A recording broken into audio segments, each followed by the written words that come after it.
El Frente Nacional fue una coalición política y electoral colombiana entre liberales y conservadores, vigente entre 1958 y 1974. Por extensión también se refiere al periodo histórico de dichos años. La principal característica de este periodo fue el acuerdo de igualdad entre los dos partidos durante este proceso, ya que planteaba que estos se alternaran la presidencia durante sus 16 años de duración y una idéntica cantidad de parlamentarios liberales y conservadores en el Congreso.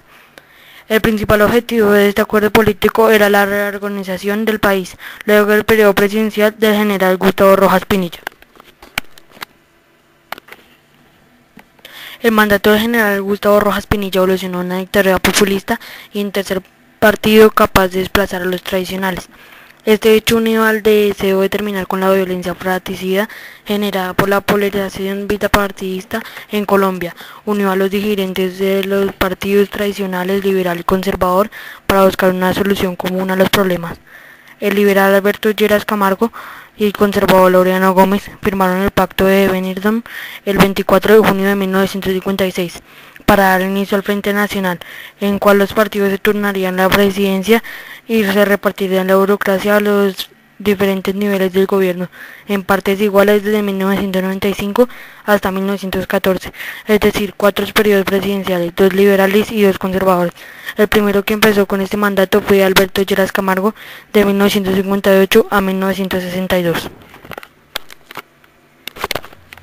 Las estructuras políticas del Frente Nacional fueron concebidas inicialmente para ejecutar durante 16 años, los cuales correspondían por partido a los 2 periodos presidenciales, pero en 1968 se estipuló que el sistema no sería cortado radicalmente, sino que paulatinamente sería eliminado. La competencia electoral libre se volvería a restablecer en 1974 y el requerimiento de compartir los puestos públicos del Ejecutivo terminaría en 1978. Sin embargo, la reforma estipulaba que el partido ganador debía ceder cierto grado de poder al partido perdedor. Como resultado de esta fórmula de coalición se prolongó hasta 1986, cuando el presidente liberal Virgilio Barco, después de ofrecer una participación demasiado insignificante para el partido opositor, regresó a la administración unipartidista. Los diálogos entre líderes conservadores y liberales para calmar los odios y diferencias fueron preparando el camino para la formación del Frente Nacional. Primero fue el acuerdo de Benidorm en España, el 24 de julio de 1956, entre Alberto Lleras Camargo y Laureano Gómez, en donde reconocieron la responsabilidad compartida en la decadencia de la democracia y empezaron a buscar una fórmula igualitaria. Luego el Pacto de Marzo, en el 20 de marzo de 1957, entre ospinistas y liberales, en donde se oponen firmemente a la reelección de Rojas para el periodo siguiente y apoyan las elecciones libres. Luego la declaración de Sitges en España el 20 de julio de 1957, entre Lleras Camargo, Gómez y los ospinistas, en donde confirman que los 2 partidos compartirían el poder en partes iguales durante 16 años. La presidencia se alternaría entre los 2 partidos y se realizaría un plebiscito. Y por último, el Pacto de San Carlos de noviembre de 1957, en donde se arreglan las diferencias entre Ospina, Pérez y Laureano Gómez, que había llegado a su exilio en España el mes de octubre anterior, y acuerdan que sería el Congreso el que elegiría el candidato conservador que iniciaría en el Frente Nacional.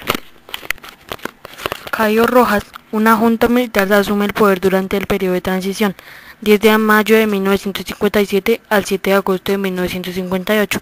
Durante ese periodo, el 1 de diciembre de 1957, se realiza un plebiscito popular con el cual los colombianos aceptan el concepto de Frente Nacional. En el segundo paso se renuevan las elecciones del Congreso, Senado y Cámara, y cuerpos colegiales departamentales y municipales para restablecer la composición de cada una de sus mitades, la cual se realizaron el 16 de mayo de 1958. Las 2 elecciones anteriores, 1955 y 1957, nunca se realizaron debido al mandato de Rojas.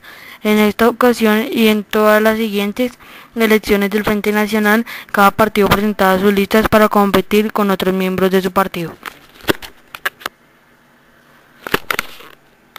Si el partido político en turno hubiera estado idealmente unificado alrededor de un único candidato, no habría habido la necesidad de elecciones para la presidencia, ya que se sabría de antemano quién ha de ser el presidente.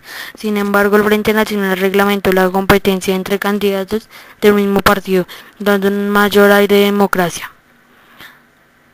Debido a que el Partido Conservador no logró ponerse de acuerdo con el candidato que empezaría el primer periodo de gobierno, decidieron conjuntamente y a último momento empezar con el candidato del Partido Liberal, lo cual fue confirmado por el Congreso a través de un ajuste constitucional realizado ese mismo año, 1958, que además extiende el periodo del Frente Nacional de 12 a 16 años.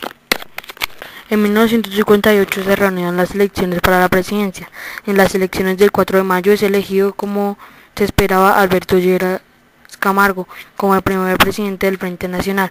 Durante el gobierno de Lleras Camargo se reafirma la paridad entre los dos partidos.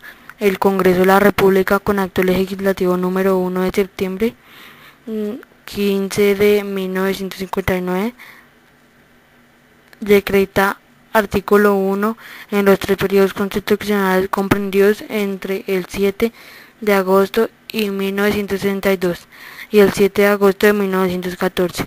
El cargo de presidente de la República será desempeñado alternativamente por los senados que pertenezcan a los partidos tradicionales como el conservador y el liberal, de tal manera que el presidente se elija para uno o cualquiera de dichos periodos pertenezca al partido distinto del de su inmediato antecesor.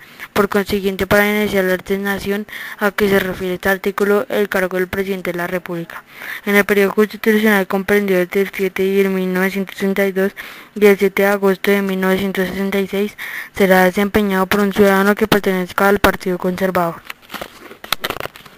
El Frente Nacional marca el fin de la violencia partidista, que alejó a Colombia por más de un siglo y generó la desmovilización de algunas guerrillas liberales. Sin embargo, continuaron los problemas sociales, económicos y políticos, y surgieron nuevos grupos guerrilleros a causa del inconformismo y de los rumbos ideológicos que se movían en América Latina. En 1964 nacen las Fuerzas Armadas Revolucionarias de Colombia. El 7 de enero de 1965, el Ejército de Liberación Nacional. En julio de 1967, el Ejército Popular de Liberación. En 1984, el movimiento indigenista Quetín Lamé. Y el 19 de abril de 1960, el M-19. A pesar de las limitaciones para que miembros de terceros partidos políticos pudieran aspirar a las corporaciones públicas, estos lograron colarse dentro de las corporaciones públicas presentando sus nombres en las listas liberales o conservadoras, apoyándose en aquellos liberales o conservadores que buscaban votantes fuera de su partido o de aquellos que no estaban de acuerdo con el Frente Nacional. Los más notables fueron el Movimiento Revolucionario Liberal, liderado por Alfonso López Michelsen, apoyado por el Partido Comunista de Colombia, y en particular la ANAPO, fundada por el expresidente Rojas Pinilla en 1961. La ANAPO fue ascendiendo en votos y en miembros en cada cámara de elección. En 1962 logró 6 representantes y 2 senadores, mayoritariamente dentro de sus listas conservadoras. En 1964 logró 26 representantes. En 1966, con miembros en ambas mitades, ya empezaba a ser visto como una amenaza al Frente Nacional. En 1970 fue su apogeo, logrando el 14% de los escaños liberales y el 20% de los conservadores.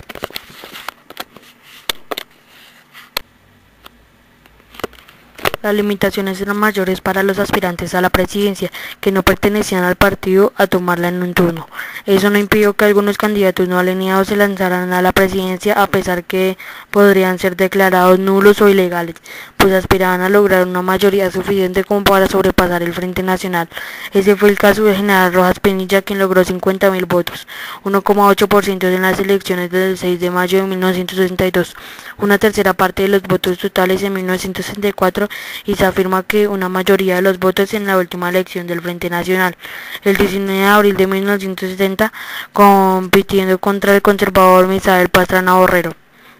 Las acusaciones del fraude electoral tuvieron persecuciones fuertes al punto que los seguidores de la NAPO perdieron esperanza de lograr la presidencia y muchos de ellos tomaron la vía armada como medio de lograr cambios institucionales, formándose así el grupo guerrillero Movimiento el 19 de abril M-19. Otro efecto del Frente Nacional fue la creciente apatía por las elecciones, pues generó el sentimiento de que los resultados electorales estaban predeterminados. La mayor abstención se presentó en 1966, llegando al 55,5% de los votos para la Cámara y el Senado y al 60,1% de votos para la presidencia. Uno de los beneficios del Frente Nacional fue la revolución de la polarización irracional de los seguidores de los partidos tradicionales. Para 1970 la identificación con alguno de los dos partidos había caído al 70% de la duda.